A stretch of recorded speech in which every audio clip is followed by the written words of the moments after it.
The News Day continues here on One News Now. I'm Diego Castro, bringing you the biggest headlines from around the world. China's top diplomat Wang Yi is set to pay a rare visit to Washington this week. Wang is set to arrive in Washington on Thursday, marking the White House's first visit by a high-ranking Chinese official in 5 years. According to U.S. Secretary of State Antony Blinken, he and Wang Yi will be talking about how to prevent the conflict in the Middle East from spreading. Wang's visit comes after Blinken's trip to China back in June. Canada claims its lawmakers are being disparaged and discredited in an disinformation campaign linked to China. The Canadian Global Affairs Department said it had detected what it called a spamouflage disinformation. The bot network left thousands of messages on social media accounts of parliament members, accusing them of criminal and ethical violations. Among the victims, Prime Minister Justin Trudeau. The spam operation also used deepfake and manipulated videos. The office says that this information reportedly started early August and scaled up in September in a bid to silence criticism of the Chinese Communist Party. Meta earlier said it had purged thousands of Facebook and Instagram accounts that were part of the widespread online Chinese spam operation. Over in the U.S., 33 states filed a lawsuit against Meta in California, claiming that the company violates federal law every time it collects data on children under 13 years old. More in this report by the Associated Press.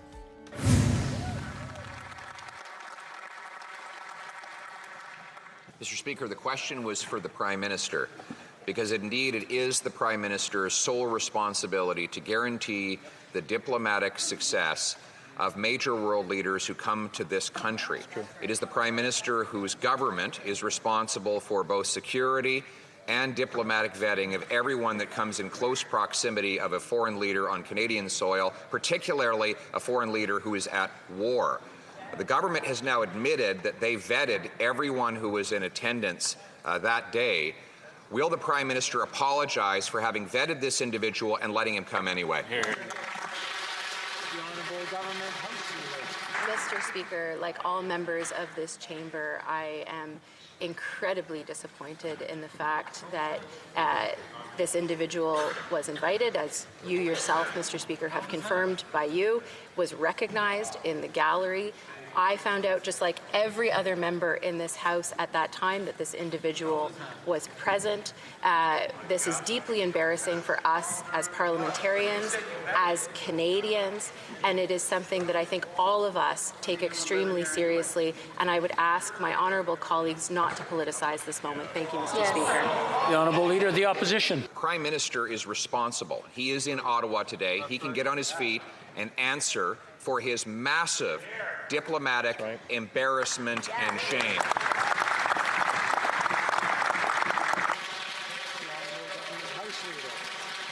If the Prime Minister is so proud of how he conducted himself, he would be on the floor in the House of Commons today answering questions. The honourable member to start over.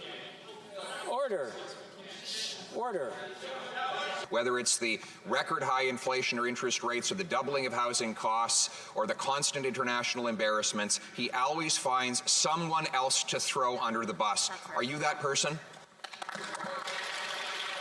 Mr. Speaker, I would again ask the Leader of the Opposition to not politicize this issue. He knows just as well as everyone else in this chamber that the decision to invite this individual was yours, Mr. Speaker, and yours alone, that you did not inform the government or the Ukrainian delegation that you were inviting him or that you would recognize him. You made that public yesterday. The Leader of the Opposition knows that, and I would ask that he sticks to the facts. Thank you, Mr. Speaker. Yes, very good. We'll be back with more stories after the break. Keep it here on One News.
You're still watching One News Now World. I'm Diego Castro.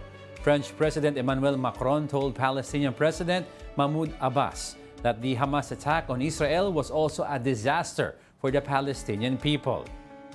Macron made the statement in his meeting with Abbas during his visit to the Middle East. Abbas pinned the blame on Israel and called for an immediate cessation of the aggression on Gaza. Macron reiterated the need for a two-state solution so Palestinians don't follow the, quote, mirages of the most radical terrorist group. Il n'y aura pas de paix durable s'il n'y a pas la reconnaissance du droit légitime du peuple palestinien à disposer de territoire et d'un État. Et il n'y aura pas de paix durable s'il n'y a pas la reconnaissance assumée de la part du peuple palestinien et de ses autorités d'un État d'Israël et de l'importance de son existence et de sa sécurité. Hamas has freed two elderly Israeli women who were among the more than 200 abducted during its October 7 rampage in southern Israel. They are the second batch of hostages freed by the militant group. Hamas says the two elderly women were released for, quote, humanitarian and poor health grounds. The women were identified as Nurit Cooper, age 79, and Yocheved Lifshitz, age 85, whose husbands are still held by Hamas. The two have been handed over to the Israeli military and were taken to a medical facility. Some sources say the release came after the U.S. advised Israel to hold off on a ground assault in the Gaza Strip. Hamas freed the two after releasing an American woman and her daughter on Friday. Now some updates in the war zone. Gaza continues to be bombarded with airstrikes from Israel. Palestinian media reports that Israel's attacks concentrated on the center and north of the Gaza Strip. Israel had earlier reported that they have successfully destroyed a Hamas hideout, which was near a refugee camp, a mosque, and a school. Health authorities in Gaza said at least 4,600 people were killed in Israel's two-week bombardment, which began after Hamas's October 7 rampage, in which 1,400 people in Israel were killed and 212 were taken into Gaza as hostages. Other sources say the death toll in Gaza surpassed 5,000, with nearly half of them children. The European Union is now readying a call for a ceasefire to the war, but the U.S. is opposing it, with President Joe Biden saying Hamas should first release all hostages. A third convoy of humanitarian aid trucks delivered water, food, and medicine to the Gaza Strip. The United Nations warned, though, that the fuel was not included and reserves will run out within the next 2 days. The UN said 20 trucks entered Gaza via the Rafah border on Monday, bringing the total to 54 trucks since Saturday. Rafah is the main crossing in and out of Gaza that does not border Israel, although humanitarian aid has been allowed to enter Gaza. Filipinos and other foreign nationals remain stuck at Rafah border, awaiting permission to cross. The gates remain closed for Palestinians with dual nationality and foreign nationals, pending results of high-level talks between Egypt and Israel. And those are the top world headlines of the hour. Join us again at 9:45 a.m. as we continue to monitor the day's biggest stories. I'm Diego Castro. We are One News. All sides all the time.